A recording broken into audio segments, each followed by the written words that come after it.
Hello, dear friends. I welcome you all to the video lecture series on Python application programming prescribed by VTU.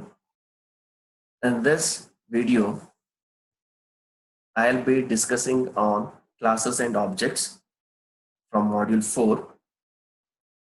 So far, we have used functions in our previous modules. The functions are used in order to organize the codes, whereas built-in types like we had integer, float, tuple, dictionary, and so on,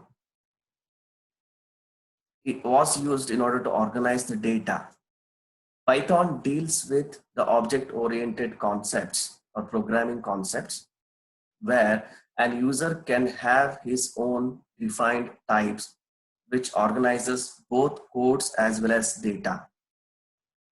One can have his own programmer defined type referred to as classes in Python. Here I have a new class which I can define. It is defined using the keyword called class, followed by its class name, colon, just like your function, how you used to define your function by calling the keyword def space function name, colon, followed by the body of the function. Here I have class name, colon, followed by the body of the class, which may include an initializer, any number of attributes, or any number of functions. Here, if I am using defining a function outside the class, I call it as a function, user-defined function. Say if I use a function inside the class, I will call it as a method. So this method is a function if it has been called outside. Here it's a method, and method will have some statements, some specific task which should be performed. Let us see an example of a programmer defined type, which is also called a class. I create a class called point, which represents a point in a 2D space. This is my comment. This is a body which consists of a document string that explains what this class belongs to or what this class is going to do. And I can define a variable and methods inside a class definition.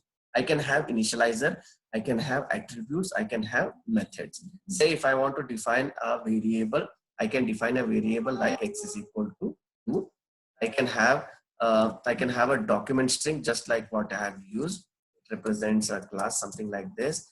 And I can have an attributes, I can have an initializer. This I have an initialized a variable called x is equal to 2. I can have a method. Again, a method, my method, say for example, I can have my method, okay, and I can have statements here. If you observe, I have defined a method, I defined a function in fact, and it is called as a method inside the class. So these are the possible body of the class. Here, let me retain a document string which defines what that class belongs to or what is the class. Now, defining a class name point creates a class object. See, if I call by the class name, I have given it as a point. So if I call it outside the class, so this will be a main class with a point. So this is an object now.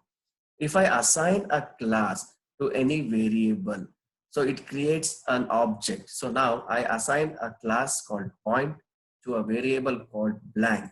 So this returns the value from the class to a point object. So this is a reference value to a point object which we assign to a variable called blank. So this is called as creating an instance of a point, creating an instance of a class. Now, the process to create an instance, you call it as an instantiation. And the object is an instance of the class. See, this is an instance of the class. I call it as an object, I call it as an instance, both. So object and instances are interchangeable. So this can be called as any ways, like it can be an object or it can be an instance. And process instantiation. Now I have created an instance or an object called blank. Now, can I have attributes? Yeah, you can create an attribute. You can assign value to an instance using a dot notation. Suppose I want to create an attribute called X inside a class point. So now point is referred to as an object called blank. So now I would call it as blank dot X as an attribute where I have assigned a value called 3.0, and I have another variable blank dot Y. Why? Because I can have 2 points, 2 values as a point. In order to locate a point in a space, so you should have X and Y coordinates. So X, I will represent it as a point. So that point is given as 3.0, blank dot Y, again 4. The variable blank refers to a point object and X refer to its attributes. And here point has got 2 attributes, blank dot X and blank dot Y. It's just like X comma Y I have. So now you can read the value of an attribute using the same syntax like blank dot X. So I can, 1 second, I have, since I have not executed, I have not created an object, so it would give me and blank is not defined. So now the blank is defined. Yeah, the blank is defined. Now you'll get blank dot X. What is the value of blank dot X now? Blank refers to an object, which refers to a class point, and dot X refers to an attribute, which has got the value 3.0. Now I can use dot notation as part of any expression. See, I have used this dot notations as a part of this expression. Here percentile G is a float type format, and I can print those values using this notation. So this becomes a part of my expression. See, the values of blank dot X and blank dot Y is assigned to used in this expression, and it is printed. I can use dot notation as part of an expression. This is an example 2 where I have imported math module, and here I have used blank dot X to the power of 2 plus blank dot X to the power of 2. I'm just trying to calculate the squared distance between these 2 points X and Y by using the expression math dot square root and passing the input arguments as object attributes. So I can print this. I have a distance between 3 and 4 as 5. It's an Euclidean distance. Now you can also pass an instance as an argument in the usual way to any function. I have defined a function called print underscore point of P. See, this P represents to a class now. I shall call it outside. So now I have a function called print underscore point, and which takes an input argument P, which is an instance here. Class point, I have defined a class called point. It represents two-dimensional space. Now I have blank is equal to point. I have created an instance or an object called blank. I have created an attributes called X and Y with respect to this object, blank dot X, blank dot Y. Now I can use blank. See here, the blank is nothing but a class or an instance of a class called object with 2 attributes being given as an instance. Instance is given as an input argument to print underscore point, which is a function. So now if I run this program, this is an instance or an object which is created, attributes has been created. Now I pass this instance, and you know, to pass it as blank dot X, you just simply say blank, and blank is considered as P here, which is an instance, and P has got 2 attributes, P dot X, P dot Y inside this function, and the function is executed by printing the statements 3, 4. So now I can write a function called distance underscore between underscore points that takes 2 points as arguments and return the distance between them using a class and objects. So here I have imported math. Why? Because I have a function called distance underscore between points where distance is given as an equation math dot square root. I am going to use the method called dot square root in math module with blank dot X, blank dot Y. These are the 2 input arguments from the function, and now a class has been created to represent the point objects. Now blank is equal to point. I create an object. I assign two attributes to this class as 3 and 4. And now I simply pass this instance as a input argument to this function, and I shall generate the output as 5.0. Now you can observe here, I've simply represented as P, but I have not used this P.x. Otherwise, I can use blank also. I can use P also, that is also fine. If you are just in order to avoid confusion, I can use the attributes from same variable. I can generate the same output, that is distance between 2 points x and y is 5.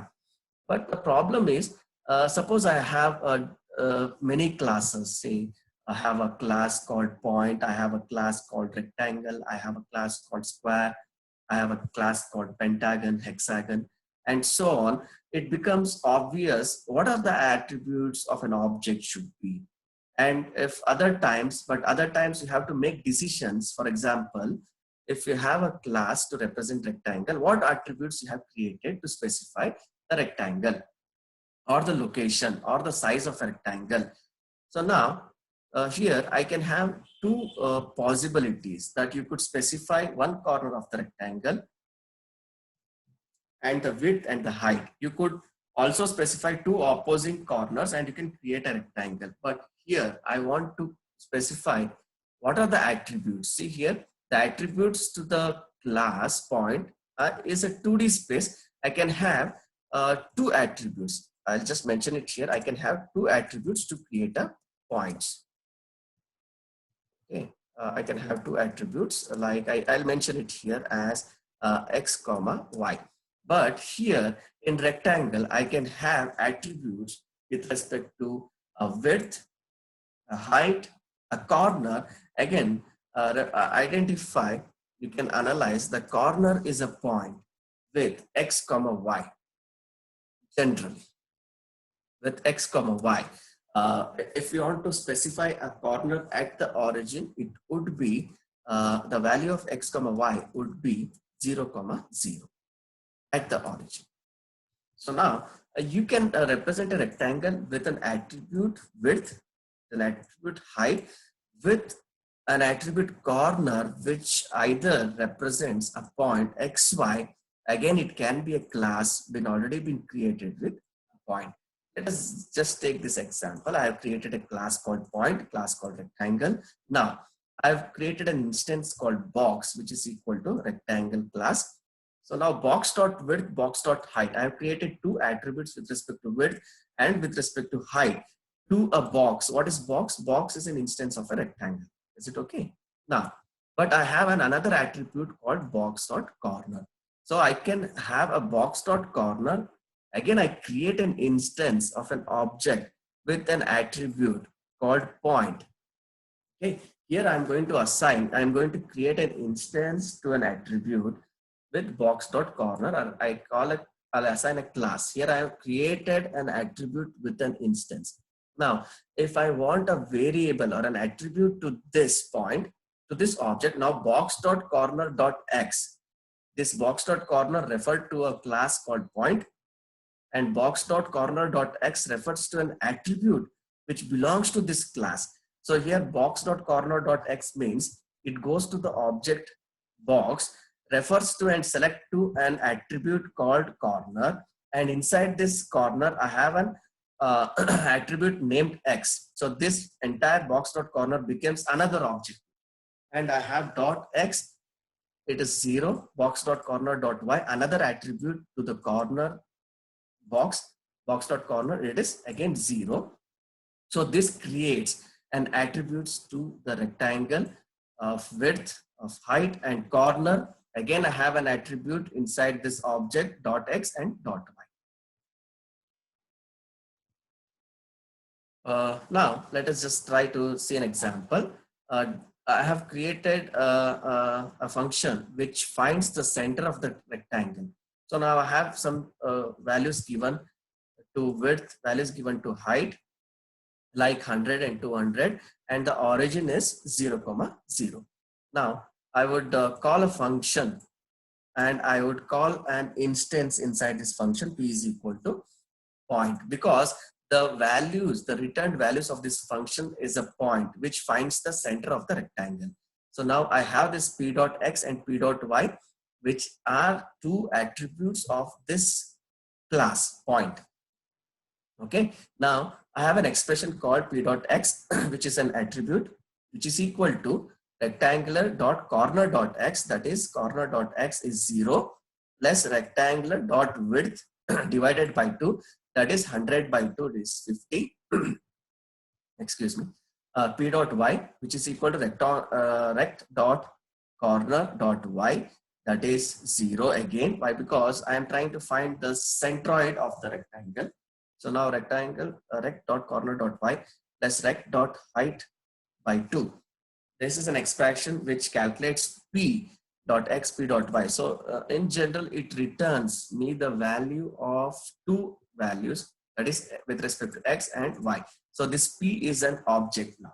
So if I run this program, I shall, and outside the program, outside the function, I have created an object. Center is equal to find underscore center box. See, this is very important. What is this box? Box is an instance, and box is an instance with rectangle which has got three attributes. In these three attributes, I have width, height, and corner, which is again an object with attributes x and y. Be very careful. So box here, it is an instance which I have given it as an input argument to the function called find underscore center, and I'm going to use print underscore point function, which I have already created here. I've already created here print underscore point. I can use the same function if it's already been compiled, been run on this Jupyter notebook. It can be used a number of times in any of the cells. So I use I can use this print underscore point anywhere across the cell, any cells. If I run this program, yeah, you can see I have found the center of 50, 100 of the rectangle with the width 100, 200, height, and with the corners been specified at the origin 0, 0. Yeah, this is the complete program. I have defined the class point, class rectangle. I create an attribute instance of rectangle or an object, both are interchangeable. Box, I have attributes width, height, and corner. The corner was an attribute which was an object again with respect to a point, and this object has got two attributes x and y, 0, 0. Now this box consists of width, height, attributes, corner attribute. Again, the corner is an instance with two attributes, and I have created you have a function called find underscore center, which takes an input argument as rect. I can call p is equal to point p dot x. It's the same function I have written. Same function. Yeah. And here outside the function, I have another function which prints the center is and so and so. And I have center is equal to find underscore center box. See here, I have declared the attributes and created an object called box, and I have simply passed this instance as an input argument to find underscore center, and I simply print this value center, print underscore point. So it gives me the same answer. Yeah, now what is this box? This box is an object. Is objects mutable? Yeah, it is mutable. You can change the values of this object. How can you change the value? You can change the state of an object by making an assignment to one of its attribute. Suppose box is a rectangle, box dot width is a width, box dot height is an attribute, box dot corner with two values here. I can change by calling its value. See, box dot width assigned to a value called 100. I can change the value of this box dot width by creating an expression box dot width is equal to box dot width plus 50. Direct assignment to an attribute. Direct assignment to an attribute. You can change the value of the attribute. So now it is getting changed to, earlier it was 50. It was 100 and 200. Now it got changed to 150. Why? Because I have added 50 units to box dot width, and I have added 100 units to box dot height. So it became 150, 300. You can also write a function that modifies objects. I have written a small function called grow underscore rectangle, which takes input as the object rect, and d width and d height is the values or units which user is intended to increase the width as well as height. So d width and d height are just like 50 and 100, but rect is box, something like box object, which has got width and height. And I use rect. Rect is equal to rect dot width. Rect dot height is nothing but box dot width and box dot height plus equal to d width and d height. D width and d height are the two input arguments which has been received by the user outside the function. Now I have box. What is box now? The new value of box is an object with the width attribute 150 and the height attribute as 300. Now this box is an instance which is considered as rect inside this function, and box anything dot width, this is the variable or an attribute which you have created. So dot width refers to dot box dot width and dot height refers to box dot height. So this is very important. Dot width and dot height are the attributes or the variables.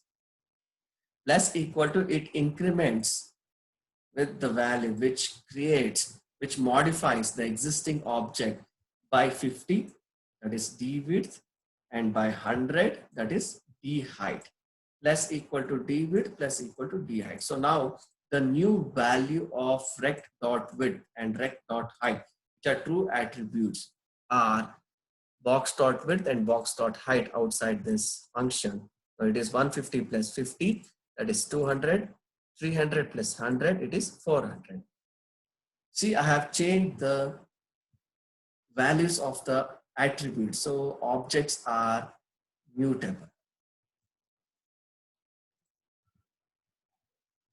Yeah, I've written this complete program here. You can go through this program: class point, class rectangle, box, grow rectangle, box dot width. I can try to assign, I can change or modify the objects by directly assigning some values, or I can assign and pass the instance as an input argument and pass the values which need to be the values of scale which need to be changed, and use this function and create an output or generate an output. So this was the rectangle before.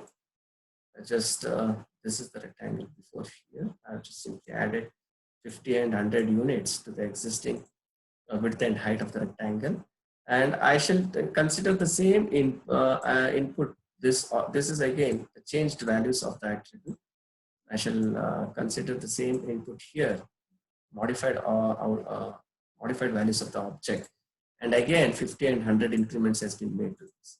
Just go through this program very carefully, line by line, and of course, after this video, I'll be sharing this video content on your Edmodo along with the program. You can just try to change the values, go line by line, try to compile it, execute, and modify the values, and run a number of iterations to understand this concept. Copying here, sometimes we have created an aliased object, say x is equal to 2, x is equal to 4. So what is the value of x now? X is equal to 4. Aliasing can make a program difficult to do because changes made in one place might have some unexpected effects in another place. So it is very hard or very difficult to keep track of all the variables that I have used to refer to a given object. So what I do, copying an object is an alternative to an aliasing. We have a method called copy, and inside a copy we have a module called copy, which copies the function, which copies the attributes values to another object. Suppose I have a class called point. I have p1, which is an object with two attributes, p1.x, p1.y, and this is a function which prints the attribute values. So now if I say, so p1 is a point now, p1 is a point and which has got two attributes. So it prints the value also, fine. Now what is p2? P2 I am going to import copy. The copy is a module, And inside this module, I have so many methods. One such method is dot copy. So copy P1. So now this is an aliased object now. Remember, P1 and P2 contains the same data as P1.x, P1.y, two attributes, and whatever values been assigned to these attributes. Fine. So now I alias this P1 and P2. Now what is P1 and P2? P1 and P2 are two different objects. Remember, printer underscore point P1, I have 3,4. Printer underscore point P2, I have 3,4. Both are same. Both have got same attributes, same values. But is P1 and P2 same with respect to object? No, it is false. Why? Because P1 is a different object and P2 is a different object. Remember, are the values of P1 and P2 same? You might be expecting true, but no, it is false. Why? Because P1 and P2 are again different objects. So this equal to operator, that is a logical equal to operator, is also a false, though it has referred to the same value, but the objects are different. Is P1.x, P2.x same? Yeah, it is true. Why? Because the values of P1.x, that is 3, P2.x, that is 3, it was true, right? So note, the operator indicates that P1 and P2 are not the same object, what we expected, but you might have expected to be true when you use equal to operator, but this is false because this point contain the same data, but not the same object. In that case, you'll be disappointed to learn, okay, fine. That's because for programmer defined types, Python does not know what should be considered equivalent. So if you use copy.copy to duplicate a rectangle, you'll find that it copies the rectangle object, but not the embedded point. Let us take an example. Class rectangle. Here I have a class called rectangle, class called point, just what you have studied just a few moments ago. Now I have created an object box rectangle, attributes width, height, corner. Again, corner is an object with respect to a point which has got two attributes, x and y. Now I say box2 is equal to, I simply use copy.copy box. So now what is box2 and box? Box2 is box. False. Why? Because these are two different objects. So sorry, I have to compile this. So now if I say box2 is box, now it would say false. Yeah, it's false. Box2.corner is box.corner. That means the attributes of box with respect to the corner, the attributes of box2 with respect to the corner. This is true. Why? Because it copies the rectangle, but not the embedded object. This is very important. The attributes can be copied as it can be created as different objects, but here embedded point is not an object. You understand? Attributes here. Suppose if I say box2 dot width, box dot width. Just an example. It says true. That means the embedded objects or embedded attributes has not been created with different objects. Remember, so any changes been made with respect to box2.width is reflected in box.width. Why? Because both are referring to the same value. So, and this is not what we are expecting when we create an aliasing. It should be treated different. So what we need to do, I use, since this is true, since I have not created two different objects with the embedded point or with the embedded attributes, so I use deep copy. So it copies not only the object, but also the object it referred to and the object they refer to, and so on.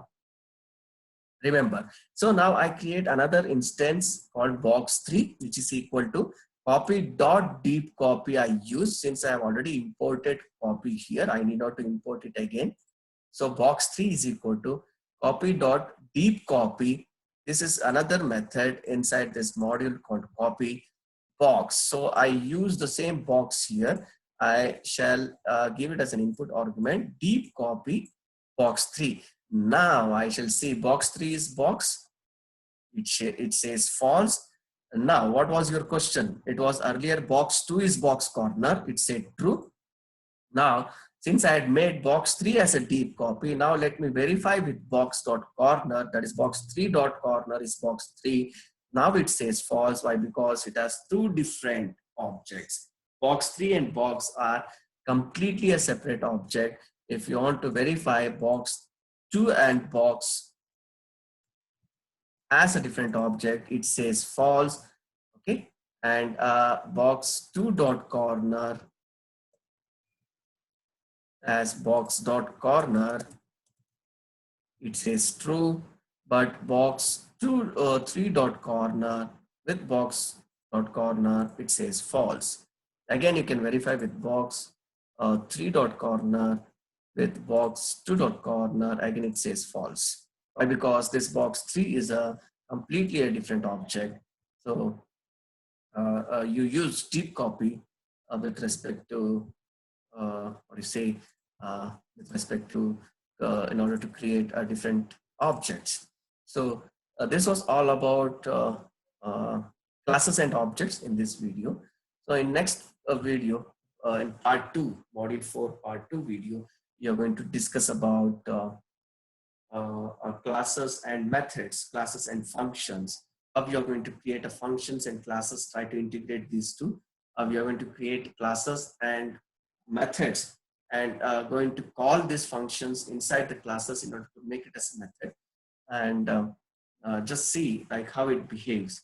Can we create a different methods and how to call those methods outside the class, and in the next coming video. I hope you have enjoyed this video.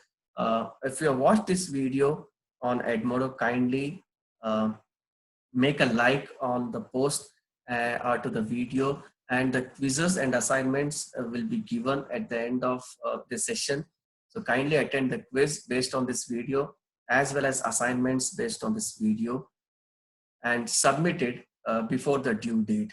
And it will be considered for the further evaluation of this course towards your final attainment marks. I hope you have enjoyed this video, and all the other videos which has been posted in your Edmodo. And thank you for watching this video. Take care, stay home, stay safe. All the best.